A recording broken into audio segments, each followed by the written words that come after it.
प्रिय मित्र, अॼु जे सची ॻाल्हि कार्यक्रम में तव्हांजो स्वागत कईंदे मूंखे घणे ख़ुशी थिए थी कि पाण अॼु नीति वचन जे 5वें ऐं 6 अध्याय जी शुरूआत कईंदासीं। पाण नीति वचन जे पुस्तक जा 4 अध्याय जो अभ्यास पूरो कियो। मित्र, आऊं आशा रखां थो कि हिन पुस्तक जो अभ्यास तव्हांजे जीवन माटे घणे फ़ाइदेकारक निवड़ंदो हूंदो। माण्हू जे जीवन जे हर एक पासे खे लॻंदी बाबतूं हिन पुस्तक में रजू करे में आई आहे। हिन पुस्तक जे ना प्रमाणे सचई माण्हू जी नीति माटे उत्तम वचन इन में लिखे में आया आहिनि। अॼु नीति वचन जे 5वें अध्याय जो अभ्यास पां करे वारा आहियूं। मित्र, पां ईश्वर जा वचन सिखूं तॾहिं पंहिंजे बाइबल में नीति वचन जो 5वो अध्याय खोली रखजा। जहाँ वटि बाइबल न वे तो पत्र लिखी जणाइजा। सुनो नीति वचन जो पुस्तक 5वो अध्याय ने तंहिंजी पहली ने 2 कलम में कोरो लिखल है। मुझा पुत्र, मुझे ज्ञान तरफ ध्यान दे, मुझी बुद्धि तरफ तोजा कन धर। तू विवेक बुद्धि साचवी रखे ने तोजा होठ विद्या संगरी रखे। हिते फिरी हिकियार मुझा पुत्र अहिड़े शब्द जो प्रयोग उल्लेख करे में आयो है। पिता पुत्र के वारंवार ज्ञान ने बुद्धि मेળવેલા શિખામણ ॾिए था। ती अशुद्ध बाबतનું न पण शुद्ध बाबतનું ने जे मजा विद्या मिले अहिड़ी ॻाल्हि मोह में जा निकिरे अहिड़ी शिखामण ॾिए था। पां आगळ जे 4 अध्याय में दुष्टता विषे नेरियो हो। दुष्टता एतिरे पाप। दुष्ट माण्हू पंहिंजे दुष्ट कम से ईश्वर इच्छा विरुद्ध कम करे थो। तंहिंला दुष्ट माण्हू छीटो रेला ईश्वर जे वचन मार्फते चेतवणी ॾिने में आई आहे। 5वें अध्याय में पर स्त्री छेटू रेला चेतवणी ॾिने में आई है। मित्र, 5मो अध्याय खास करी युवान माण्हू ला ईश्वर जे आशीर्वाद जहिड़ो आहे। कारण युवानी में माण्हू कहिड़ो करे थो इन जी ख़बर रहे नथी। पण हिते जणावेल वचन युवान के नाश में वेंदे बचाए थो। नीति वचन जो पुस्तक 2 अध्याय तंहिंजी 16वीं ने 17वीं कलम में चेता क वरी तो के परनारी एतिरे पंहिंजी शब्द से माया लॻाड़ींदल पर स्त्री उगारींदा। उता पंहिंजे युवान मित्र के छॾी ॾे थी ने देव वटे करेल पंहिंजो करार भुली वञे थी। भले हाणे पां अॻियां वधो। नीति वचन जे 5वें अध्याय जी 3 थी 6 कलम सुणो। कीअं क परनारी जे होठ में जा मध टपके थो, इन जो मोह तेल करता सुवारो आहे, पण इन जो परिणाम ज़हर जहिड़ो खारो ने 2 धार वारी तलवार जहिड़ो अणी वारो आहे। इन जे पग मरण सुधी नीचे उतरी वञे था। इन जा पगला सियोल में वञे था। तंहिंला इनके सपाट जीवन मार्ग मिले नथो। इन जा मार्ग अस्थिर आहे, ऊ जाणे नथी। हिते स्त्री विषय ॻाल्हि करे में आई आहे। मित्र, हिते मूंखे चवणो ज़रूरी आहे कि स्त्री तरीक़े उल्लेख करे में आयो आहे। इनमें हर एक स्त्री जी ॻाल्हि करे में आई न आहे। पण पां 3 थी 6 कलमूं वाचई इन प्रमाणे जिन स्त्री के पंहिंजे जीवन जे मार्ग जी ख़बर न आहे छतां पिंड जेको करे थी उहो योग्य न आहे, तंहिं छतां करे थी, अहिड़ी स्त्री जी ॻाल्हि करे में आई आहे। मित्र, माण्हू जे जीवन जो वॾो परीक्षण स्त्री आहे। तंहिंला बाइबल ख़ासि चेतवणी ॾिए थो। 6 कलम में चोखो जणाए में आयो आहे कि इनके सपाट जीवन मार्ग मिले नथो। इन जा मार्ग अस्थिर आहिनि, ऊ जाणे नथी। हिन कलम से आके ख़बर पई हुई हूंदी कि पिंड जेको अंधारे जा रस्ते में हलीने पाप में जीवन गुज़रे थी, अहिड़ी स्त्री जी ॻाल्हि चए में आई आहे। मित्र, अगाउ जे अभ्यास में हाना, रूथ, एस्तर विषय सिखी विया। उन्हीं जा जीवन नमूने जहिड़ा जीवन हुआ। पण 6 कलम प्रमाणे स्त्री जेको पाप में दुर्वासना में जीवे थी ने ॿिए खे पण फसाए थी, अहिड़ी स्त्री छेटो रेला आज्ञा ॾिने में आई आहे। हाणे नेरियो 5मो अध्याय जी 7 थी 11 कलम। हाणे छोकिराऊं मुंहिंजो सुणो ने मुंहिंजे मौजे शब्द छेटा न वञो। तोजो मार्ग इन छेटो रख ने इन जे घर जे दरवाजे नजीक न वञ। रखे ने तू तोजी आबरू बैंके ने तोजा वरे घाती कीअं के स्वागदीन कईं। रखे ने तोजे बर से पारका धराजे ने तोजी मेहनत जे फल से पारके जो घर भराजे। रखे ने तोजो मांस ने तोजो शरीर नबरो थिसे, तू अंत जे समय में दुखी थिए। मुझे मौजे शब्द छेटा न विनो, अहिड़ो हिते लिखे में आयो आहे। पिता पंहिंजे पुत्र खे ही बाबत ख़ासि ध्यान में रखे जी सूचना दिए था। तेला ज पिताजी सेखामण से छोकरो छेटो न वने ने अशुद्ध ने व्यभिचारी बाबत से छोकरो छेटो रहे एड़ो वेचे था। 8वीं कलम में इंजे घर जे दरवाजे नजीक न वन एतरे एड़ी स्त्री जे मार्ग नु अलग रो एड़ो सूचन करे में आयो है। वरी 9 ने 2 कलम में जणाय थी कि माड़ू हिन जात जे पाप से पंहिंजे जीवन जो मिड़े विञाए थो। वरी माड़ू मिणी जी नज़र में धिक्कार जे लायक बनी वञे थो। 5मो अध्याय 12 थी 14 कलम ने चए कि कुलाए ऐं सेखामण जो धिक्कार कयो ने मुंहिंजो हृदय ठपको ॾिने तॾहिं तोछ लेखे। कुलाए मुंहिंजे शिक्षण जो चवण ऐं मञियो न ने मूंखे शिक्षण ॾींदल के ने इन जे शब्द ते कन ॾिनो न। मंडल में ने समारंभ में ऐं लॻभॻि देहांत दंड जी शिक्षा भोगवे लायक ऐं वो। मित्र, दुनिया जी हर एक बाबत पल भर जी खुशी जहिड़ी है। माण्हू ईश्वर जे सर्वकाल जे आनंद के भुलीने क्षणिक आनंद तरफ़ वञे थो। अख जी दुर्वासना ने जगत जी दुर्वासना माण्हू के पाप तरफ़ ढेसड़ी वञे थी। ईश्वर जो वचन चए थो इन प्रमाणे माण्हू पंहिंजे क्षणिक ने ॿारहं जे देखाव जे सुख से कंटाळिजे थो।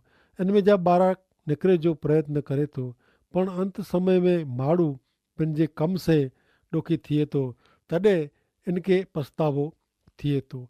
माण्हू जा पछतावे जा शब्द 12 थी 14 कलम में टांके में आया आहिनि। जॾहिं युवान तरीक़े सेखामण जो त्याग करी माण्हू पंहिंजी इच्छा प्रमाणे जीवन जीवे थो, तॾहिं उहो जीवन घणे मज़ा वारो लॻे थो। पण मित्र, पवित्र बाइबल इनके पाप तरीके ओळखाए थो। नीति वचन 5मो अध्याय 15 थी 17 कलम। तोजे पंहिंजे टांके में जा पाणी पी, तोजे पंहिंजे झरे जो छेले जो वड़ंदल पाणी पी। कुरो तोजे छेले जो पाणी झरे जो पाणी ॿाहिरां वड़ाए ॾियणो खपे ने नदीअ जो पाणी वाट में वड़ाए ॾियणो। उहो तोजे हिकिले लाज थियो ने तो भेरा पार केला न। ईश्वर जो वचन माण्हू खे चोखे शब्द में आज्ञा ॾिए थो। हिते जणायो आयो इन प्रमाणे माण्हू खे पंहिंजी पत्नी खे वफ़ादार रियो खपे, कारण पति पत्नी तरीक़े जो संबंध ईश्वर मार्फते स्थापे में आयो आहे।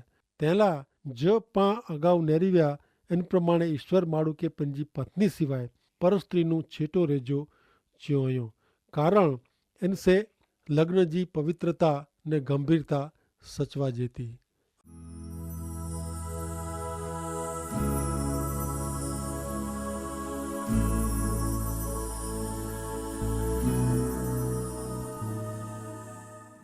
अठार थी 20 कलम न रहियो। तोजो पाणी जो छेलो आशीर्वादित वारो थिए ने तोजी जुवानी जी पत्नी में आनंद मेड़ो। पेमाण हेणी ने मनोहर छिंकारी जड़ी वो तोके लगो। हर एक प्रसंगे इनजे स्तन से तू संतोष थी ने इनजेज प्रेम में तू डोबल रो। मुझा पुत्र कोलाए तोके परना रीते आसक बन्यो खपे ने पराई स्त्री जे पेट के आलिंगन ॾियणो खपे। हिन कलम में जणायो आयो कि पति पंहिंजी पत्नी साथे प्रमाणिक बनी वफादारी से रहे। पण हिब्रूअ के पत्र 13मो अध्याय ने 4 कलम नेरियो कोर चए थी, मिड़े लग्न के मान योग्य लेखे पति ने पत्नी के हिकिड़े ॿिए के विश्वासू रहणो। जेको भ्रष्ट आहे ने व्यभिचार कईं था इन जो ईश्वर न्याय करींदा। हिकिड़े ॿिए के विश्वासू रहणो जेको भ्रष्ट आहे ने व्यभिचार कईं था उन्हीं जो ईश्वर न्याय करींदा। मित्र, जेको ईश्वर जे विरुद्ध वञे था उन्हीं जो ईश्वर न्याय करींदा। वरी पति पत्नी हिकिड़े ॿिए खे वफ़ादार रहणो ईअं हिन से चे में आयो आहे। मित्र, ऐं घणे बार टुटल लग्न जीवन विषय सोयो हूंदो उहो बाबत कोरो जणाए थी। ऊज क अहिड़े लग्न जीवन में ईश्वर जी गैरहाज़िरी वे थी। पहिरेली स्त्रीअ ते अत्याचार जुलम गुज़ारे में अचे थो। इन विषय અહીં જાણતા हूंदा। मित्र, उहो पण पाप आहे, कारण बाइबल जो वचन पति ने पत्नी बोयला आहे। पति पत्नी जो लग्न संबंध उहो कुटुंब आहे ने कुटुंब जी रचना करींदल ईश्वर आई। जॾहिं कुटुंब में ईश्वर जी हाज़िरी वे नथी ने हृदय में ईश्वर जो वचन वे नथो, तॾहिं अहिड़ा लग्न कुटुंब टुटी वञे था ने तंहिंला हिते चेतवणी ॾिने में आवई आहे कि पंहिंजी स्त्री खे वफ़ादार रेला आज्ञा देने में आई है। कुटुंब में प्रार्थना संगत वे तो वो कुटुंब ईश्वर साथे जे संबंध में अड़ो जणाई में अचे तो। मित्र अँ नेरियो कि ईश्वर दुनिया जा पाप ने दुर्वासना से मुक्त रहेला वचन दिनों हो ने उन वचन की आज्ञा जॾहिं पारियूं था तॾहिं ईश्वर जो आशीर्वाद मेळवूं था। पर दुनिया जा पल भर जा आनंद मजा ने ॿार जो ॾेखाव माण्हू जे हृदय के अंध बनाए ॾिए थो ने पाप में फसाए ॾिए थो। कारण हृदय में वचन न आहे तैसे अंधारे जो मार्ग खासो लगे तो। पर नेरियो नीति वचन 5वां अध्याय 21 थी 23 कलम में कोरो लखल है। हिते चए था कि मनुष्य जे मार्ग ते ईश्वर जी नज़र आहे ने ऊ इन जे मिड़े रस्ते जी संभार जी तुलना कईं था। बूंढा पंहिंजी बूंढाई में सोड़ाए वेंदा, शिक्षण वग़ैरह ऊ मारियो वेंदो ने इन जी अतिशय मूर्खाई जे कारणे रोली पवंदा। हिते घणे अगत्य जी बाबत विषय जणाए में आयो आहे।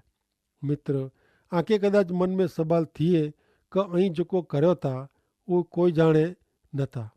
हाँ मित्र दुनिया जी नज़र से अं जेकी करियो था उहो कोई जाणे नथो। पर उहो यादि रखो ने यादि रखणु खपे ज़रूरी आहे कि आकाश ने पृथ्वी ते हिकिड़ा ईश्वर के मिड़े अधिकार ॾिने में आया आहियूं। 21वीं कलम प्रमाणे मनुष्य जे मार्ग में ईश्वर जी नज़र आहे। मित्र हरेक समय ते ने हरेक स्थळे ईश्वर जी नज़र वेहे थी। पां किथे आहियूं कोरो कयूं था उहो ईश्वर के ख़बर आहे। तंहिं लाइ पांखे पंहिंजे मार्ग विषय घणे सावचेत रहे जी ज़रूर आहे। 22वीं कलम में लिखियो आहे कि बूंढा पंहिंजे बूंढे कम से फसाए वेंदा। बूंढा पंहिंजे मार्ग में जा ॿार निकिरे नथो तॾहिं पंहिंजे बूंढे कम जे कारणे नास में धकेलाए वञे था। छेल्ले 23वीं कलम में लिखे में आयो आहे इन प्रमाणे बूंढा शिक्षण वग़ैरह मारिया वञे था। कारण उहो ईश्वर जे वचन से अजाणी तंहिं लाइ ज्ञान ने विद्या मेळवी सघे नथा। ईश्वर जे वचन में जा जेको शिक्षण मिले थो उहो बूंढा दुष्ट मेळवी सघे नथा। तंहिं लाइ उहो शिक्षण वग़ैरह पंहिंजी मूर्खाई से नाश में वञे था। 5वें अध्याय में माण्हू खे अशुद्धता ने व्यभिचारनु छेटो रेला पंहिंजे मार्ग विषय सावध रेला वचन मार्फते चेतवणी ॾिने में आई आहे। हाणे पां 6 अध्याय जी मित्र शुरूआत कईंदासीं। 6 अध्याय जी केतिरी कलम जो पां अभ्यास करे वारा आहियूं। हिन अध्याय में माण्हू खे नौकरी धंधे जी बाबत खे ध्यान में रखी ने इन प्रमाणे हिले जी सलाह ॾिने में आई आहे। मित्र मूंखे फिरी थी उल्लेख करणो ज़रूरी लॻे थो कि नीति वचन हिकिड़ो अहिड़ो पुस्तक आहे कि माण्हू जे जीवन जी हरेक बाबत साथे संबंधित आहे ने जीवन जे हरेक प्रसंग में बोध ॾिए था। हिते नौकरी धंधे जी बाबत जो उल्लेख કરીને શિખામણ ॾिने में आई आहे जेको ईश्वर के अंगत रीते ओळखियो न हुयो। उन ॿिणी खे हिते जणावेल सलाह घणे उत्तम ने उपयोगी आहे। नेरियो नीति वचन पुस्तक 6 अध्याय ने 1 ने 2 कलम।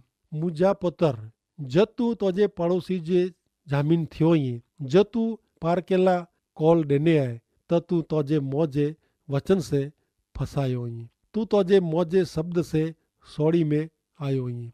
हिते पड़ोसी के नज़र में रखीने लिखे में आयो है। पण फक्त पड़ोसी ज न पण कोई पण अजाणी व्यक्ति ला पण ईश्वर जो वचन शिखामण ॾे थो। ख़ासि કરીને धंधे रोज़गार जी बाबत में ऐं कॉल करार थींदे ॾिठो हूंदो। ईश्वर चए था जॾहिं तू कॉल करार कईं तॾहिं हमेशा सावध रहो। कारण संजोग वसात ऊंधी परिस्थिति ऊभी थिए तॾहिं पां पंहिंज पंहिंजा वचन पंहिंजे कॉल करार से फसाए वञो था ने मुश्किली में अची पहुता। अॻियां रहियो नीति वचन 6 अध्याय ने 3 कलम। त मुंहिंजा पुत्र तुझे पड़ोसी जे हथ में तू आयो आहीं तंहिं लाइ हिन छुटेला हेवरज ही कर वञ तुझे पड़ोसी वटि वञी ने कालावाला ने आजीजी कर। जॾहिं कॉल करार करे में अचे ने ऊंधी ने संकट वारी हालत ऊभी थिए तॾहिं दिजे वग़ैरह सची बाबत जी सम्झण ॾिनी खपे। वरी अजाणी व्यक्ति साथे करार कयूं तॾहिं सामे वारी व्यक्ति इन जे वचन जो भंग करे अहिड़ो बनी सघे थो। तंहिं लाइ बाइबल जो वचन सावध रेला जणाए थो। नीति वचन 6 अध्याय 4 ने 5 कलम। तोजी अख के निंदर ने तोजी पापण के सुमेला न ॾे। जी शिकारी जे कब्जे में जा हेणी ने पारती जे हथ में जा पखी छटकी वञे तो तीं पिंड खे छूटो कर। चौथी कलम प्रमाणे જ્યાં સુધી તું તો જે ધંધे जे मित्र भेरो क भागीदार साथे वचन भंग थी हालत में अची पे तॾहिं पहला इन में जा पिंड खे मुक्त कयो खपे। 5वीं कलम में लिखल आहे कि जीअं शिकारी जे हथ में जा शिकार छुटी वञे तीं युक्ति से पंहिंजी जात खे मुक्त कई खपे ने જ્યાં સુધી તું पिंड खे છોડાઈ ન सके ત્યાં સુધી તું નિરાતે વહી શકને ન। નીતિવચન 6 અધ્યાય 6-8 કલમ। હે આળસુ તું કીડી વટે વન ને એન માર્ગ જો વિચાર કરી બુદ્ધિમાન थी। એને કહેતા કોઈ આગેવાન ક મુકાદમ ક હાकिम નાય તે છતાં હું ઉનાળે में पंहिंजे अन्न जो संग्रह करे थी ने कपणी जी मौसम में पंहिंजो खुराक भरी रखे थी। ऐं नेरी सकदा क हिते कीड़ी जो उल्लेख करे में आयो आहे। ऐं मना तो क कीड़ी जी मेहनत करे थी तीं माण्हू पण मेहनत करे थो। कोरो आ के अहिड़ो सवाल नथो थिए कि कीड़ी करता वधु मेहनत माण्हू खे करणी खपे। पण मित्र पाण ध्यान से 6 कलम नेरियूं त हिते लिखियो आहे कि कीड़ी वटे वञी ने इन जे मार्ग जो विचार करी बुद्धिमान थी। हिन 7वीं कलम प्रमाणे कीड़ी के पिंड लाइ कोई अधिकारी क नेता जी ज़रूर न आहे। उहो पिंड पंहिंजो कमु टाइम सर करे थी। उन्हारे जे काड़े में कीड़ी राति ॾींहुं कमु करीने पिंड लाइ खाधे जो भेरो करे थी। कीड़ी घणे नंढो जंतु आहे छतां जीवन में जा आलस छेटी करे जो वॾो पाठ सेखारे थी। हाणे नेरियूं अॻियां નીતિવચન જે 6 અધ્યાય जी 9-11 કલમ। हे आलसू तू क्या सुधी सुम्ही रहोने कॾहिं तू निदर में जा उथीने तू चए तो अञा थोड़ी निदर थोड़ो आराम करे लाॾियो। अहिड़ो करे से तोजी ग़रीबाई लूटारे वारे जी ने तोजी कंगाल हालत हथियार वारे भाड़ू वारे जी अची पवंदी। मित्र आलस परिया करीने छॾीने समय जो सदुपयोग कईंदे सिखियो खपे।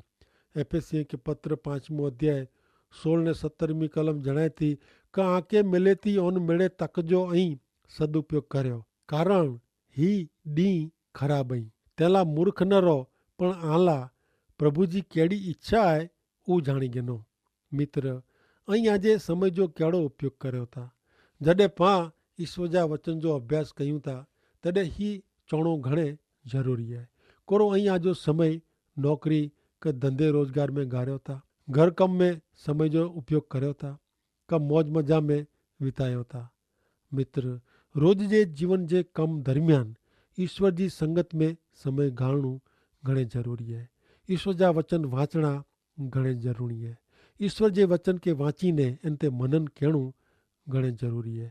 तंहिं अञा पाण निदर में वहो क आराम में वहो पण अञा समय आहे ત્યાં સુધી સદુપયોગ કરીને સમય જો સદુપયોગ કરીને ઈશ્વર તરફ પાછા ફેરો અને તે માટે ઈશ્વર પિતા કે આશીર્વાદિત કર્યો। આમીન।